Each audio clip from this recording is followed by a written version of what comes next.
السلام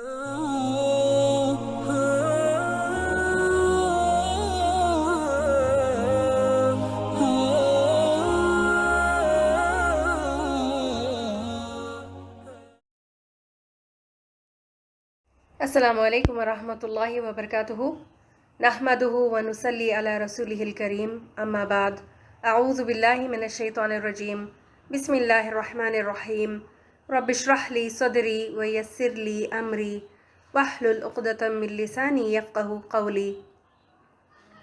اللہ کی مہربانی اور اذن سے آج ہم سورۃ الفاتحہ کی آخری آیت کی تفسیر پڑھیں گے۔ آیت ہے صراط الذین انعمت علیہم غیر المغضوب علیہم ولا الضالین۔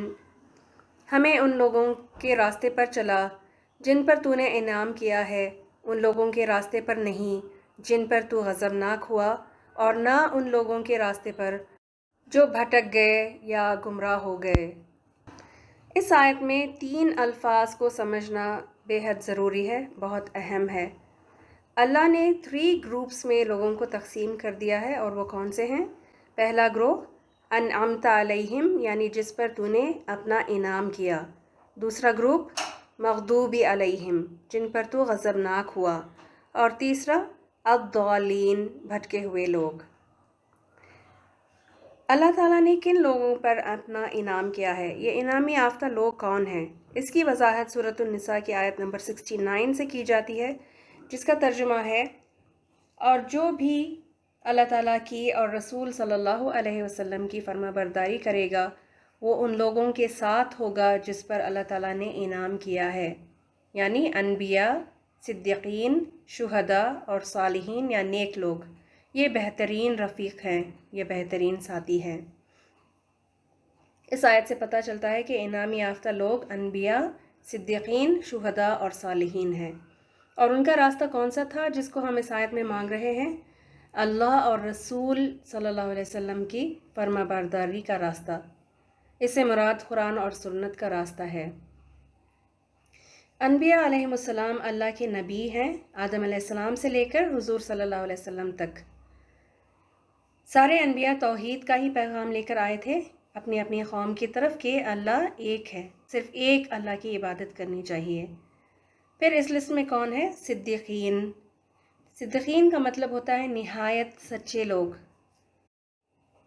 ہر حال میں، ہر جگہ، ہر ایک کے ساتھ سچائی سے پیش آنے والے۔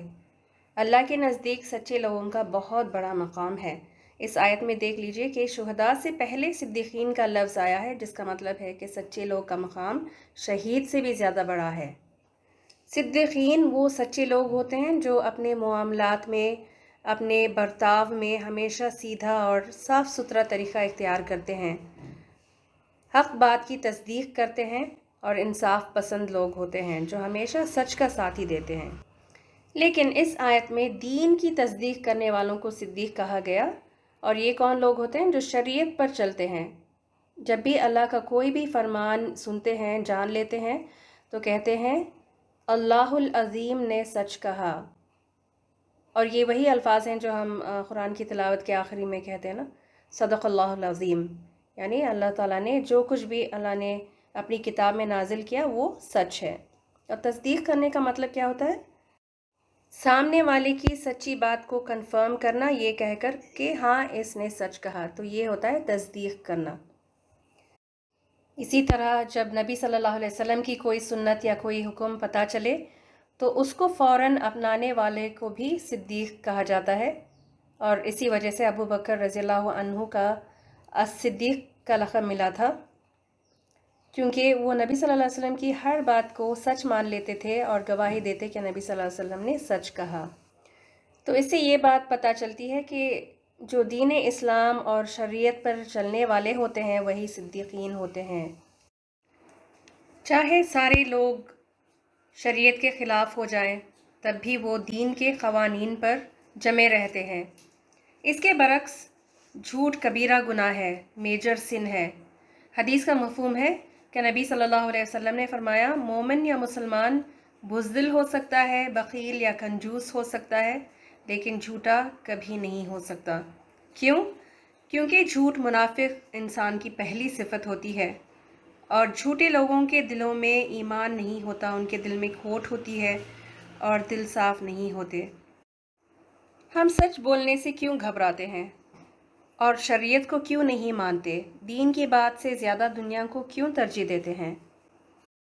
دنیاوی فائدوں کے لیے یا لوگوں کے ڈر سے؟ بیسیکلی ڈر ہی ہوتا ہے بنیادی وجہ۔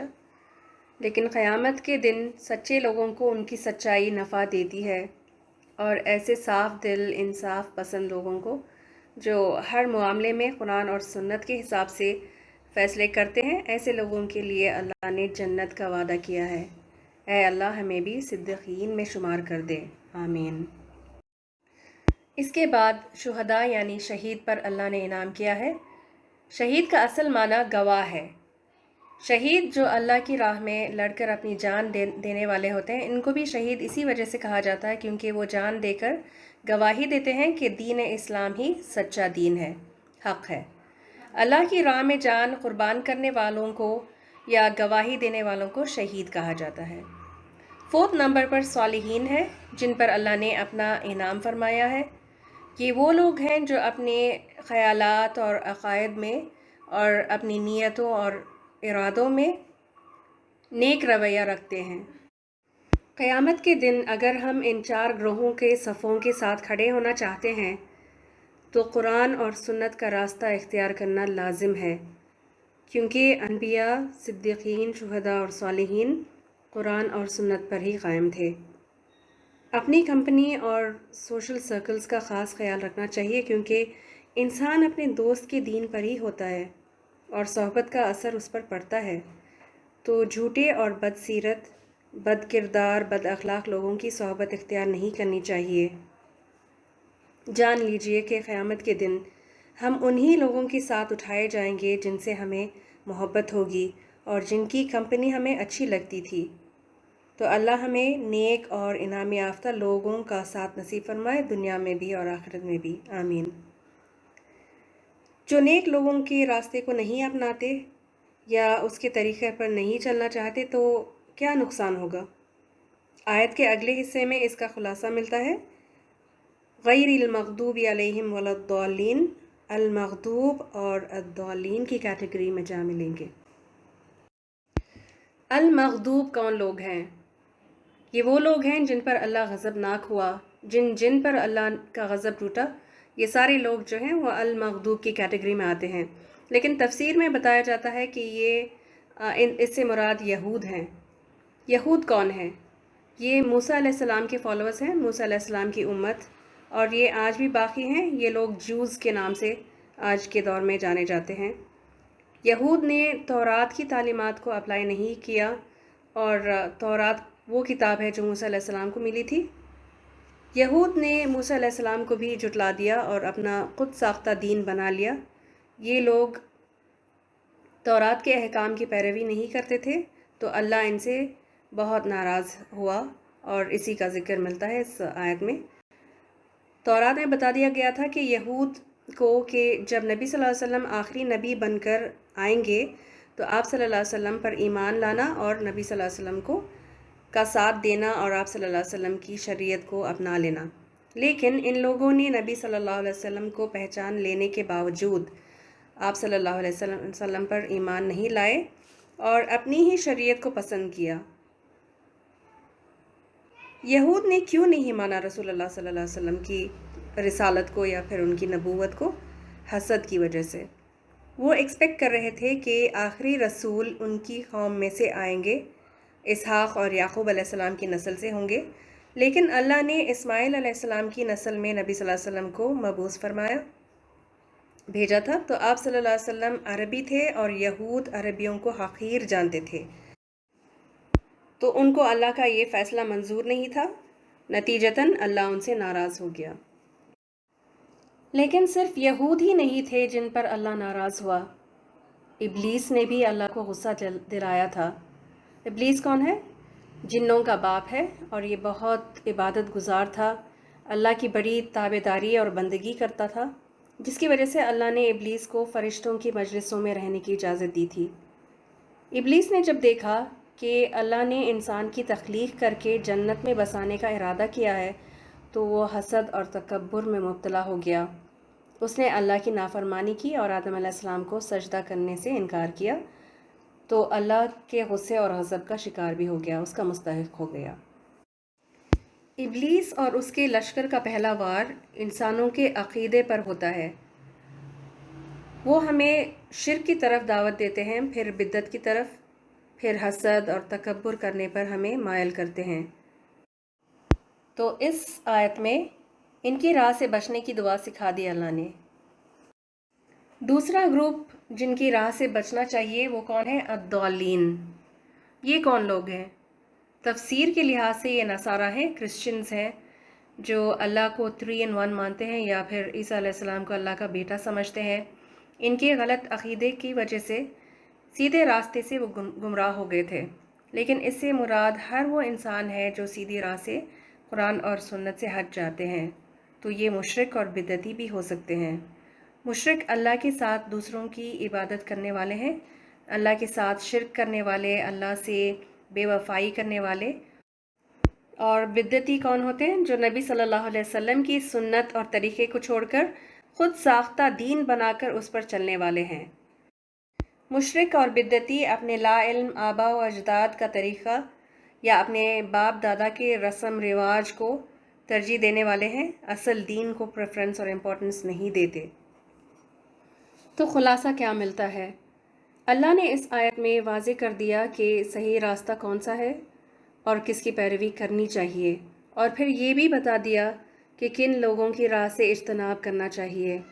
یہود اور نصارہ کی پیروی نہ کریں، ان کی عیدوں میں شامل نہ ہوں، ان کے پہناوے کو، ڈریسنگ سینس کو نہ اپنائیں، ان کے طرز عمل کو فالو نہ کریں، کیونکہ ان لوگوں نے اپنے سیلف میڈ رولنگز کے مطابق چیزوں کو جائز اور ناجائز بنا لیا ہے۔ یہ کسی بھی شریعت کے پابند نہیں، اپنی خواہشات پر چلتے ہیں اللہ کے حکم کو ٹھکرا کر۔ اسی طرح مشرکوں اور بدعتیوں کو بھی فالو نہ کریں، رسم ریت رواج کو ترجیح نہ دیں۔ 3 کاموں میں ہم ان سے متاثر ہوتے ہیں۔ پہلا، بچے کی ولادت اور پیدائش کے وقت چھلا چھٹی وغیرہ کر کے، جس کا دین میں کوئی حیثیت نہیں۔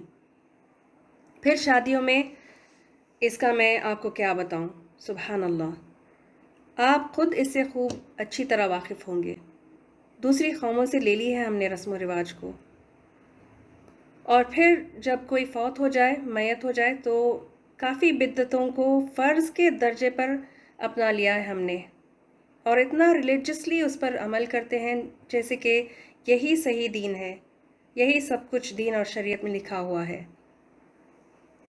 شرک اور بدعت کرنا اسلام کا مجاز نہیں ہے۔ اصل دین کو چھوڑ کر ہم کس طرف جا رہے ہیں، کہاں پہنچیں گے؟ جب ہم یہ پوچھتے ہیں کسی سے سوال اور یہ بتاتے ہیں کہ شرک اور بدعت نہیں کرنی چاہیے، تو پھر اس کے جواب میں ہمیں یہی ملتا ہے کہ سب کو سب کچھ پتہ ہی ہے، لیکن کوئی بھی فالو کرنے کے لیے راضی نہیں ہوتا۔ تو اس پر میں یہی کہوں گی کہ اب جو آپ کو پتہ چل گیا ہے تو آپ اس پر عمل کریں اور اپنے بچوں کو بتائیں کہ حق کیا ہے۔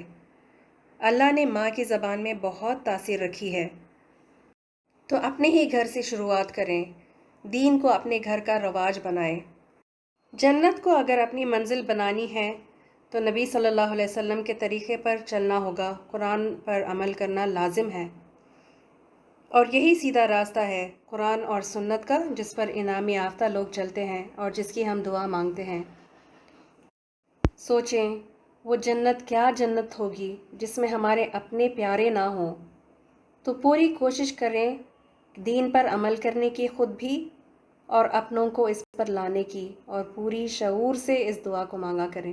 لیکن جو دعا ہے اہدنا الصراط المستقیم، یہ پلورل فارم ہے، یعنی جمع کا صیغہ، ہمیں ہدایت دے، ہم سب کو ہدایت دے، تو یہ پورے شعور کے ساتھ ہمیں مانگنی چاہیے دعا۔ اور آج بھی ہم اس سیشن کو اینڈ کرنے سے پہلے اسی کی دعا کرتے ہیں، یا اللہ ہمیں سیدھا راستہ دکھا اور راہ راست پانے والوں، انعام یافتہ لوگوں میں شامل فرما دے، آمین یا رب العالمین۔ سورۃ الفاتحہ یہاں ختم ہوتی ہے۔ آپ سب کو اپنا یہ علم بہت بہت مبارک ہو۔ آپ نے اس سورے کا علم پا لیا ہے جس کو اللہ تعالیٰ نے قرآن العظیم کہا ہے۔ اب سورۃ الفاتحہ کی شروع سے ہر آیت اور ہر لفظ کے معنی کو یاد رکھتے ہوئے غور سے اس کی تلاوت کریں۔ الحمدللہ جب آپ کہیں تو یاد رکھیں کہ یہ میزان کو نیکیوں سے بھر دینے والا شکر کا کلمہ ہے۔